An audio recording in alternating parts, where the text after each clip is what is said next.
marran biyya Arabaatiif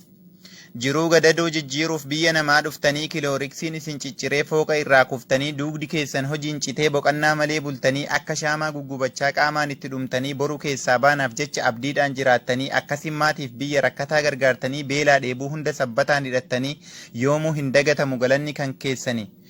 Waa'een keessan guddaadha ammaan jedhee barreessa isintu ilmaan dhalee hayyuu biyyaaf qopheessa isintu utubaa ta'ee diinii keenya jabeessa isintu garee ijaaree barnoota diin barsiisa isintu rakkataa gargaaree sammuu nama si'eessa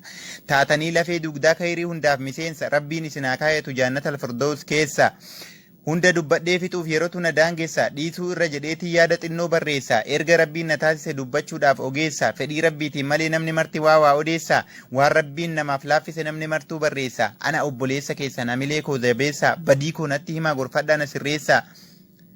Fuula keessan bareedaa burcuqqoo fakkaatu dhaabbata keessan duraan harooressa fakkaatu isinirraa fixee kunuu alagaan osoo nyaatu haadha dhalte biyyaa osoo onnee rarraatu maal godhan jireenyi akka fedhan hin taatu rakkoof jettanii malee ilmoon haadharraan baatu ergamtuu namaa taatee dhiiga ishee ormi nyaatu waan hin dandeenye baattee hallayyatti rarraatu meeqa bahee hafee lammii koona haa nyaatu hanga jiran lubbuudhaan seenaan namarraan baatu jiruudhaaf biyyaa bahee namni yoo biyyee nyaatu wallaahi lubbuun kan koofidaa keessanaa taatu.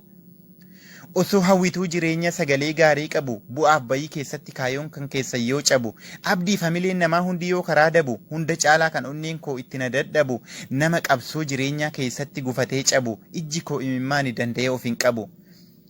Wanti jedhu gabaabsee rabbii koo na dhageessaa bakkaa fi akka hin qabnu nuti ilmaan hiyyeessaa nutti hin jabeessin gooftaa amrii harka kee keessaa du'aa fi jireenya illee biyyuma keenya keessaa nuuf taasisi yaa rabbi kanan sitti odeessaa akka nu hin ajjeefne du'a ulaa diigessaa akkuma seeneen kanafu boolla qotamte keessaa yaa rabbi hanga yoomee dhibee kana nurra keessaa rahamata keetiin nu laali nuti harka qalleessaa yaa obboleewwan koo du'aa hima jabeessaa akka dafnee tarkaanfannu qormaata kana keessaa nama meeqatu kufee meeqa qabxii galmee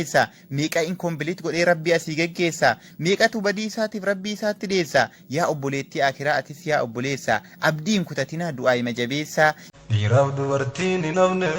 jiruu dadhabnaan baqanne callee cittee faffacaate taanee adda faffacaane